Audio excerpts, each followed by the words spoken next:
dia, graça e paz, meus irmãos. Que Deus abençoe a todos e que os irmãos tenham um excelente dia em nome de Jesus. Amém?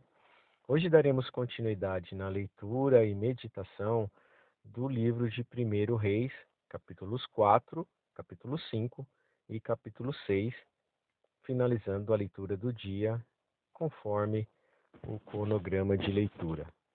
Amém?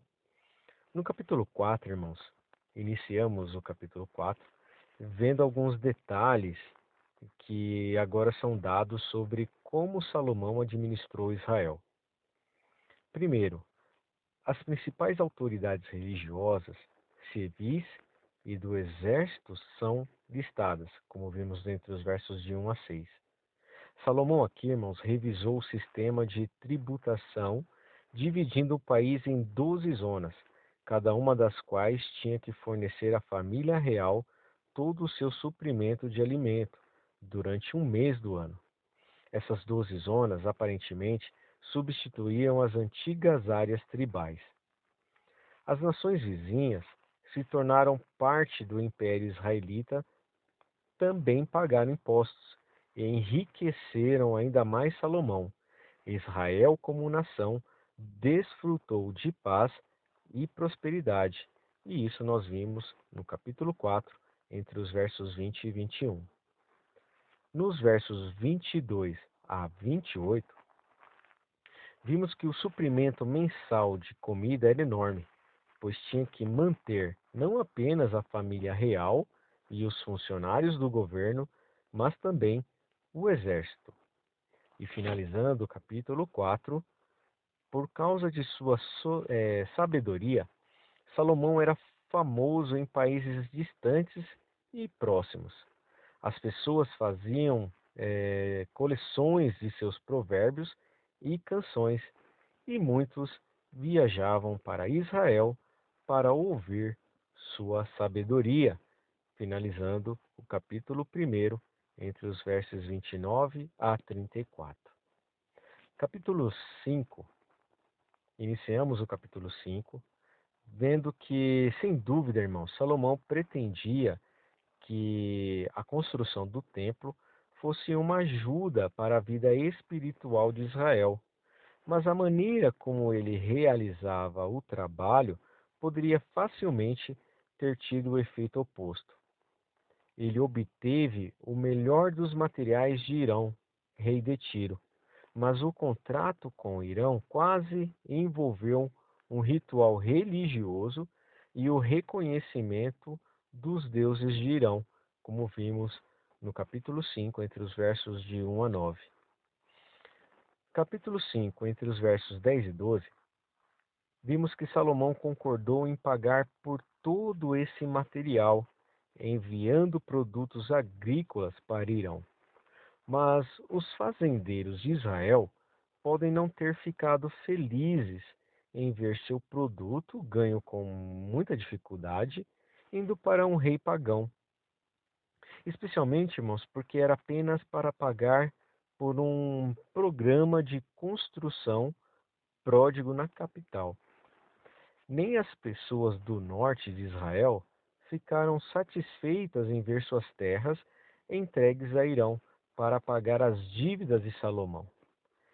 Essas desvantagens podem não ter existido se Salomão tivesse sido mais moderado em seus planos e materiais.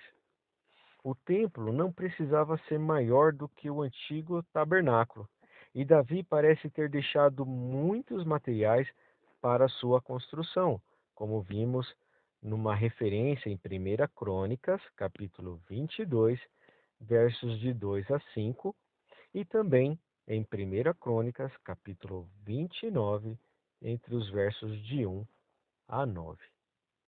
Outras das políticas de Salomão, que criou sentimentos de insatisfação e rebelião, foi a do trabalho forçado. Todos os trabalhadores eram obrigados a dar 3 meses de trabalho ao rei a cada ano, para fornecer uma força de trabalho de 30.000 homens durante todo o ano. Um terço deles foi enviado para Tiro para trabalhar em revezamentos, um mês de cada vez, cortando a madeira sob a supervisão dos homens de Irão.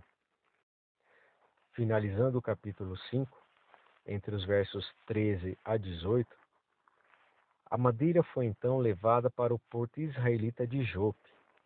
Além desses trabalhadores israelitas em tempo parcial, havia 150.000 escravos em tempo integral, principalmente cananeus, que fizeram o trabalho mais duro de extrair e transportar a pedra.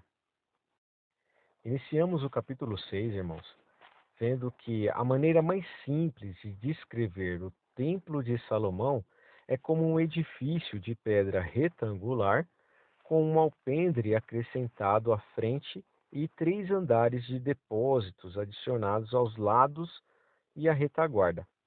As paredes lateral e traseira do edifício principal foram reduzidas em espessura por um côvado, ou seja, cerca de 44 centímetros ou 18 polegadas. Para o andar do meio e por mais um côvado para o andar superior, isso criou degraus, nos quais os troncos de madeira descansavam para formar o piso dos andares intermediários e superiores, como vimos nos versos de 1 a 6. Todas as pedras usadas no edifício foram cortadas e vestidas na pedreira, para que fossem tão fáceis de manusear quanto possível. Nenhuma ferramenta de trabalho em pedra foi usada no local do templo, como vimos aí entre os versos 7 a 10.